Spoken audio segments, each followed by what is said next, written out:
Olá, está no ar mais um TV Câmara. Assista agora na íntegra a sessão do dia 16 de fevereiro de 2012.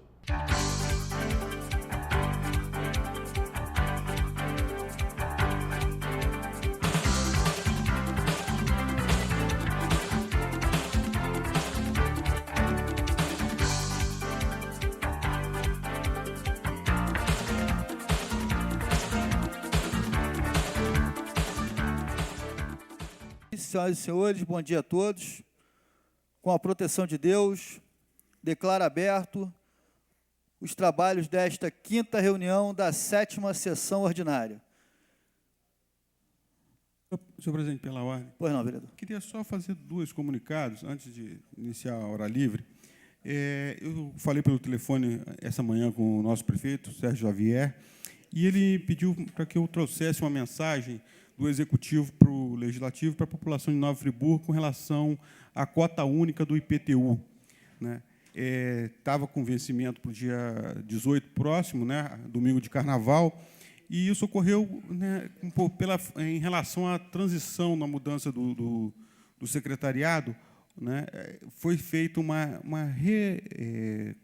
conta nova com relação ao custo dos carnês, e isso atrapalhou a emissão dos carnês e a expedição dos mesmos para a população. Então, esse carnê só está chegando à casa dos contribuintes essa semana, muito em cima do seu prazo de vencimento.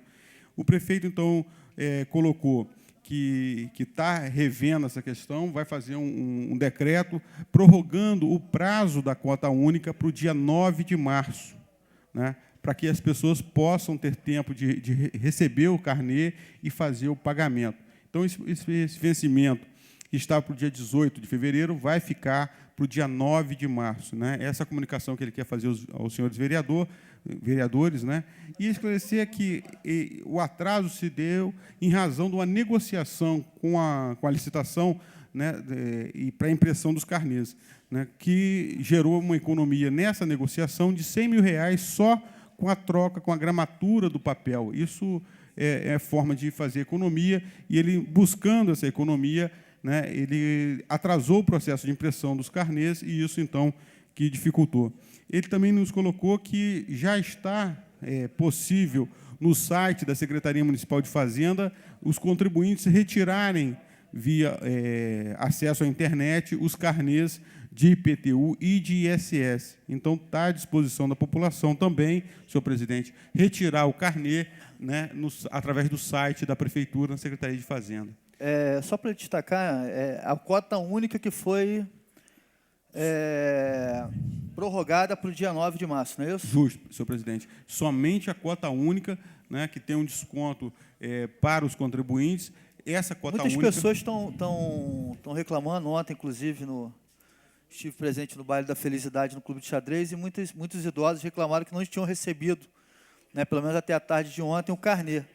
Então, é importante que a Prefeitura disponibilize, através da internet, que os contribuintes possam retirar, através da internet, o carnê de IPTU, e tem aí o decreto do prefeito prorrogando também até o dia 9 de março, isso é importante, sensibilidade do prefeito, sabendo que houve um equívoco da secretaria, mas, contrapartida também a economia para o município, através da gramatura, da mudança da gramatura do papel. Então, fica aqui o registro do cuidado que o Executivo teve em prorrogar o vencimento em benefício da nossa população. Obrigado, senhor presidente, senhores vereadores.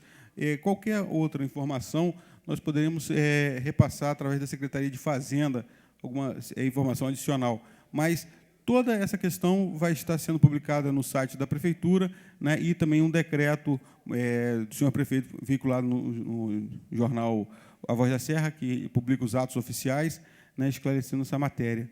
Bom, a segunda informação é com relação ao pedido de informação do vereador Isaac Demani.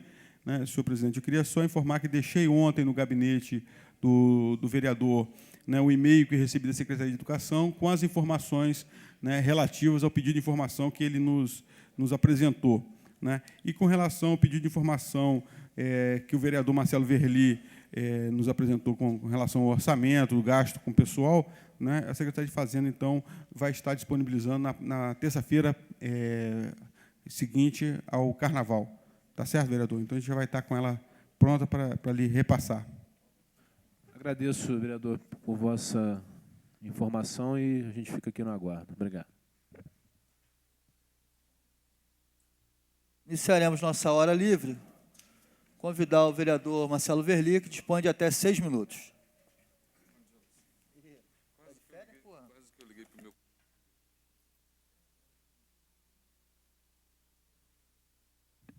Bom dia, senhor presidente, senhores vereadores, senhoras e senhores. Na manhã de hoje, eu vou me permitir abordar um tema que, além do aspecto legislador do poder, obviamente, legislativo da Câmara Municipal, além do papel fiscalizador, que compõe aí as duas grandes áreas de atuação de cada um dos senhores vereadores, da própria casa, existe uma tramitação que acontece a cada ano e que se reveste da mais alta importância e que muitas vezes passa desapercebida pela maior parte da população, que é exatamente a montagem do orçamento do município. Tudo aquilo que vai acontecer em termos de políticas públicas, seja nas áreas de saúde, educação e assistência social, seja no que se refere ao atendimento cotidiano aí, em termos de limpeza, de obras, de fiscalização do meio ambiente, todas as áreas do município dependem fundamentalmente da aprovação, a cada ano, da lei orçamentária anual, que é precedida da aprovação da lei de diretrizes orçamentárias. E quando eu falo que passa desapercebida pela maior parte da população, essa situação não é por demérito e nem por intenção do gestor, mas porque, em geral, até pelo fato da legislação que trata do assunto já ter muito tempo, a Lei Federal 4.320, de 1964, é a principal legislação no nosso país que se refere ao orçamento público, isso acaba gerando um distanciamento natural. E esse é um grande desafio, porque, como disse, tudo aquilo que vai acontecer no ano seguinte numa cidade, no estado ou mesmo a nível nacional, depende da sua inclusão no orçamento, da sua votação pelo Legislativo Municipal, pelo Legislativo Estadual ou pelo Congresso Nacional. Nós estamos vivendo dias aqui em Nova Friburgo de realização da Conferência de Transparência e Controle Social. Ontem à tarde eu participei aqui durante um tempo, vários vereadores participaram da abertura, vários assessores têm acompanhado as discussões e debates, e um dos pontos que ontem foi abordado exatamente no que se refere ao orçamento é muitas vezes, a ausência de uma transparência na sua montagem.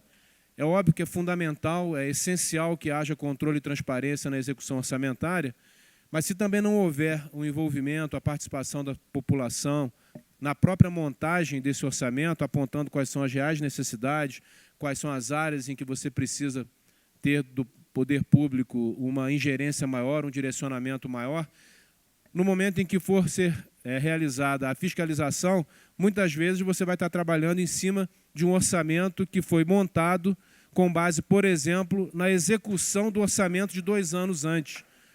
Por que eu estou falando isso?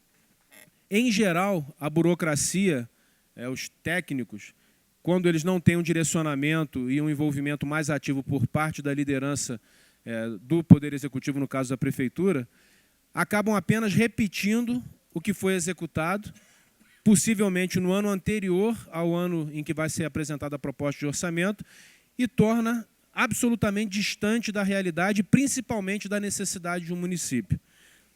Também tem um outro aspecto muito grave e sério, e cabe a nós, como parlamentares, tentarmos, pelo menos, naqueles segmentos que nós tivermos acesso, decodificar a linguagem orçamentária, porque não é trivial para o cidadão comum ler, por exemplo, a publicação da lei orçamentária ou mesmo dos relatórios de execução orçamentária que vão para os meios de comunicação. É uma linguagem muito técnica, uma linguagem bastante inacessível e que gera uma dificuldade, inclusive, no que se refere à fiscalização e acompanhamento. Nós tivemos uma situação que aconteceu aqui, que reflete a importância dessa discussão, que foi o primeiro orçamento montado para o ano seguinte, no atual governo, na verdade, no final de 2009, foi aprovada a Lei Orçamentária de 2010. E houve uma discussão muito grande nessa casa em relação a emendas que tinham sido previamente apresentadas, depois as emendas que foram efetivamente aprovadas, houve uma discussão judicial. Isso, posso dizer, senhores vereadores, que trouxe uma informação, trouxe uma visibilidade maior à questão do orçamento no município. Mas, posteriormente, isso acabou quase que caindo no esquecimento e só volta a ser discutido no segundo semestre, quando você tem realmente a chegada da proposta de lei orçamentária do município. Nós fizemos diferente, e talvez isso tenha gerado até uma preocupação por parte dessa casa no momento da aprovação, que foi exatamente a forma de montagem do orçamento da Secretaria Municipal de Educação para o ano de 2012. Em linhas gerais, o que nós fizemos? Primeiro, abrimos a discussão com toda a clientela, pais, famílias, direções das unidades, professores, servidores, de quais eram e quais são as reais necessidades para recuperar de forma efetiva a rede municipal de ensino. Isso gerou 10 audiências públicas, a maior parte delas realizadas aqui na Câmara Municipal, tivemos uma também no Teatro Municipal. E a conclusão que se chegou naquele momento é que, na verdade, a necessidade de recursos para poder efetivar a recuperação física da rede municipal de ensino é muito maior do que o orçamento tradicional da Secretaria Municipal de Educação. E esse valor adicional, ele pode ter algumas formas para que ele se torne realidade. Uma delas, que efetivamente o governo federal repasse, que na verdade o governo do estado repasse os recursos das medidas provisórias que foram instituídas, senhores vereadores,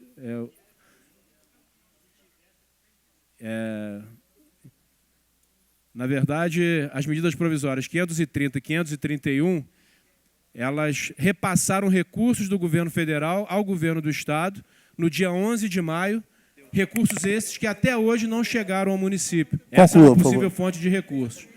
Uma outra possível fonte de recursos, senhores vereadores, são emendas parlamentares que nós podemos articular junto às nossas bases, deputados federais, deputados estaduais, e outras fontes de recursos que podem contribuir para suprir essa carência.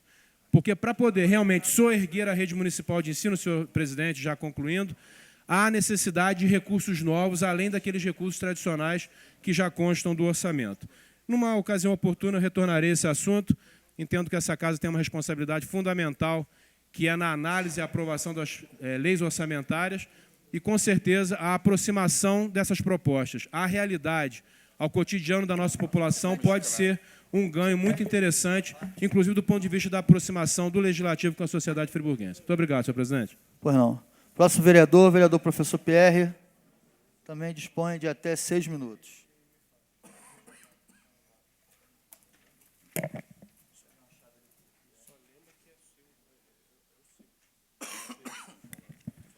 Senhor presidente, demais vereadores, senhoras e senhores,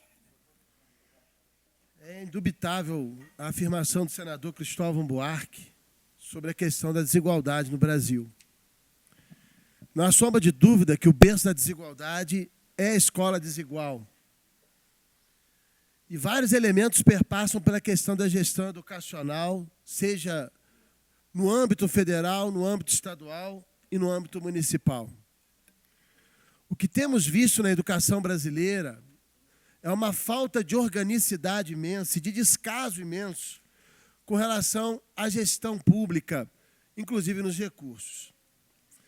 Eu cito como exemplo aqui, na semana passada, na reunião do Conselho Municipal de Educação, inclusive hoje ele está reunido para discutir o anteprojeto de deliberação que regula a lei das direções de escolas, de autoria do vereador Cláudio Damião e minha, aprovada nessa casa no ano passado. E vem uma notícia estarrecedora da questão da gestão dentro da Secretaria Municipal de Educação.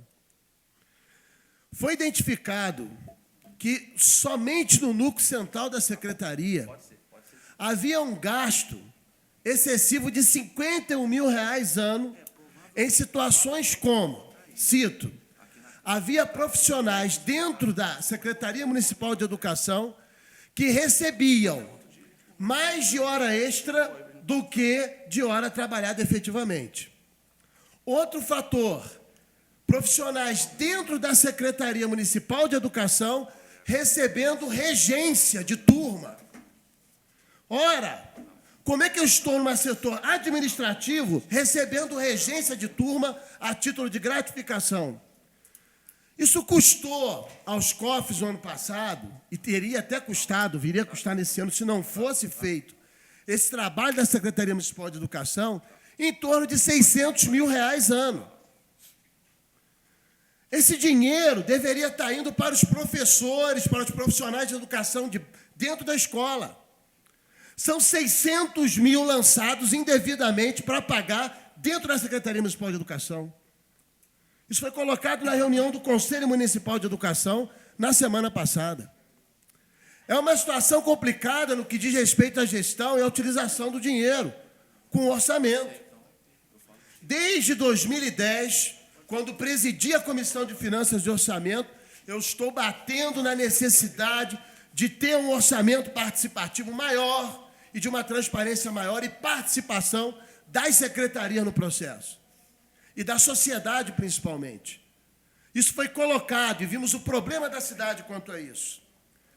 E no outro pé, quando ficam essas celeumas, essa derrama, essa sangria, para alguns tipos de situações irregulares, quem sofre lá na ponta é o profissional, é o servidor público. E isso pode se falar em todos os setores, basicamente. Mas é inadmissível. É um indício claro que aponta a situação. Por que Nova Friburgo tem um dos piores salários em termos de educação na região?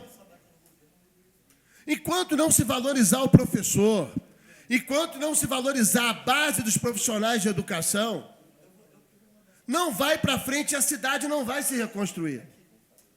A reconstrução vai muito além das situações imediatas, que são muito importantes e necessárias, porque é a vida das pessoas. Mas temos que pensar no futuro.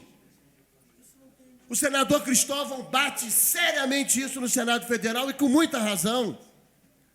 E se a gente não mudar a realidade aqui, a coisa fica difícil.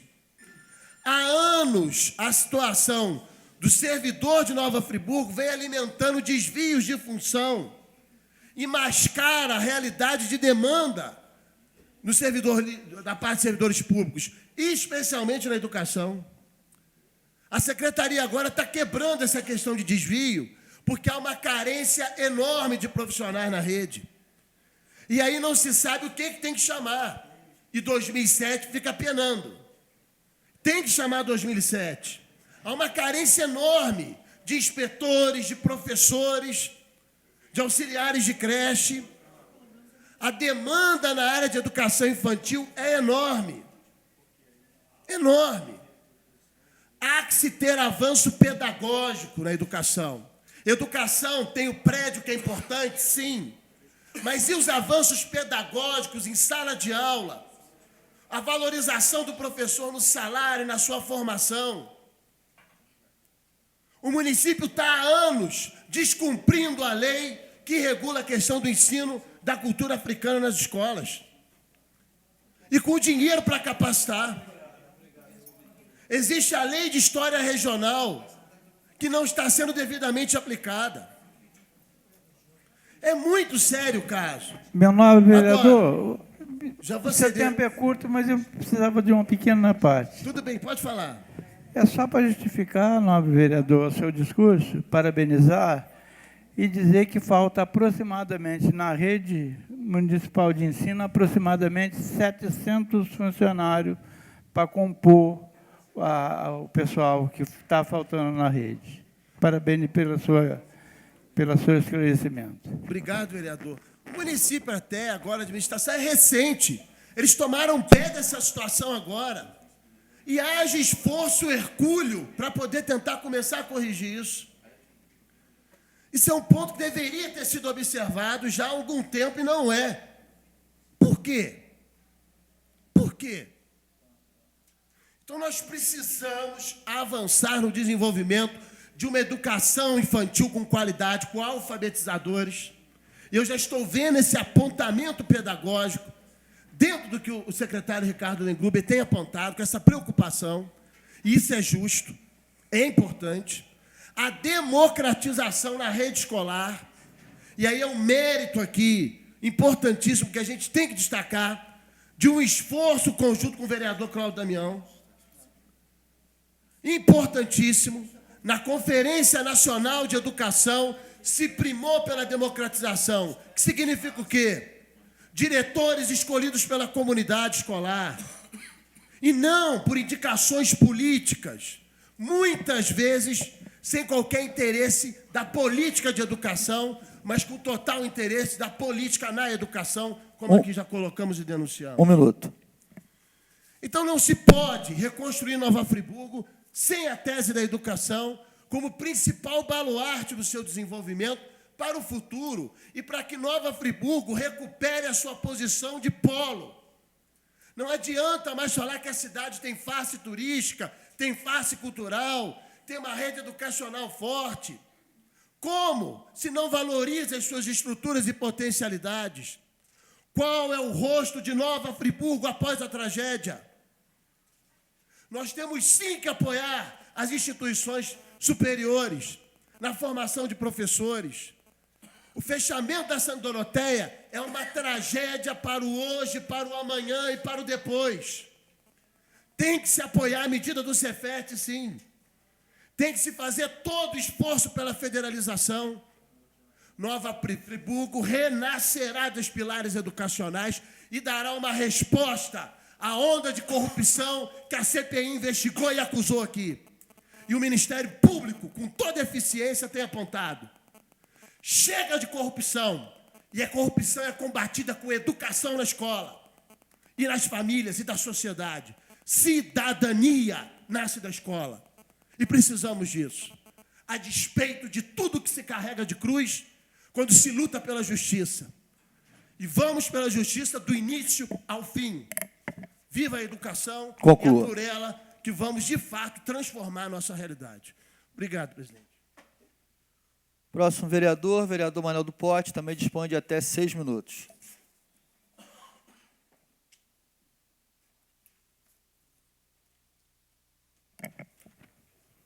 Senhor presidente, senhores colegas vereadores, senhoras e senhores aqui da plateia, eu volto hoje, senhor presidente, a essa tribuna, um pouco chateado e não aceito e não vou aceitar as palavras que o nobre vereador,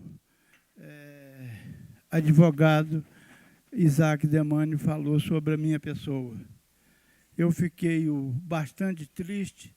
Eu acho que uma pessoa que tem um grau bastante elevado deveria tratar uma pessoa como um cidadão de uma idade bastante avançada um pouco mais delicado.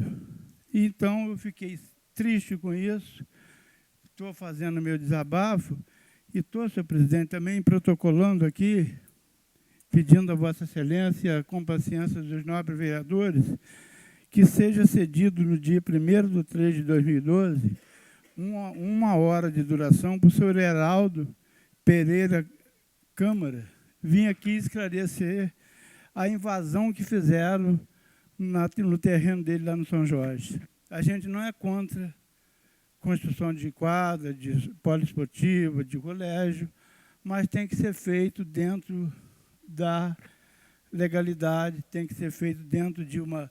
Simplesmente ligaram para ele, fizeram uma ligação dizendo que estava invadindo, eu chamo isso de invasão de terreno. Queria dizer ao nobre vereador que eu danço de acordo com a música, vereador. Eu não costumo levar desaforo para casa porque eu respeito as pessoas, tenho o maior respeito e admiração pelas pessoas que eu conheço. E eu acho que isso fosse acontecido no terreno de minha propriedade, não ficava como ficou. Um senhor de uma idade bastante avançada, com depressão, uma situação muito delicada. Eu tive hoje na propriedade, na residência dele, fiquei mais uma vez triste com o que foi passado para mim, e ele continua hoje sendo medicado, nunca teve problema de saúde, mas devido a essa situação da invasão do terreno dele, trouxe essa situação toda para ele, e, segundo ele, foi o vereador Isaac Demani e o prefeito afastado, Deneval Barbosa Moreira Neto, que desapropriou, segundo a gente tem informação que não foi sentar para conversar, para discutir preços, que eu acho que é por aí, e também a invasão de um terreno de um japonês que eu não tenho, eu só conheço ele, o Tamoi, lá do Conselheiro. Também o Estado está invadindo a propriedade dele, onde ele planta, produz o hortigranjeiro, flores e outras coisas mais. Concede uma parte, vereador, brevíssima parte? Com o maior prazer, vereador. O senhor traz essa questão dessa desapropriação ali em Conselheiro e preocupa muito. É um senhor de 90 e tantos anos, isso, da colônia japonesa, ele está passando por problemas de saúde. Houve uma invasão na residência dele, sem o menor respeito, para dizer que estavam desapropriando e por quanto desapropriariam, simplesmente invadiram e disseram, olha, nós vamos tomar o seu terreno, entraram com máquinas, com homens. Nós sabemos da necessidade de construção de casas populares, mas ele é um produtor rural, ele produz flores, é uma pessoa que está na cidade há muitos anos, no mínimo merecia respeito. Ainda que houvesse a desapropriação, no mínimo a consideração e o respeito. E faltaram com as duas coisas, com a consideração e com o respeito. Então, Vossa Excelência traz essa discussão para cá. O vice-governador está para vir a Nova Friburgo. Eu acho que é importante, inclusive, que esse senhor venha aqui, ou sua família compareça, para exigir que ele seja tratado com dignidade. Porque ele investiu na cidade, investiu a sua vida, os seus filhos, os seus netos investiram na cidade. Então, se vai desapropriar o terreno, pelo menos trate ele com consideração e respeito, que eu acho que é o mínimo que ele merece. Com certeza, vereador. Eu conheço a família, conheço a fundo. Eu estou indo, assim que terminar a sessão da Câmara, na residência dele, prestar esclarecimento a ele, e tenho certeza que essa casa vai estar de braços dados com ele. E se o Prezão vier, o vice-governador vier a esta Câmara, eu vou exigir que ele venha aqui para esclarecer, porque pelo menos ter consideração com as pessoas, de sentar, conversar, se o preço é mais, se o preço é menos, se pode se apropriar ou não, porque eu tenho meu terreno numa propriedade lá em Conquista. Eu posso até aceitar uma desapropriação, mas tem que ser dentro da legalidade. Não pode ser vir uma ordem de cima para baixo e a pessoa ficar num desespero tremendo, sem ter como sair. Era isso, senhor presidente. Muito obrigado. Próximo vereador, vereador Marcos Medeiros, dispõe de até 6 minutos.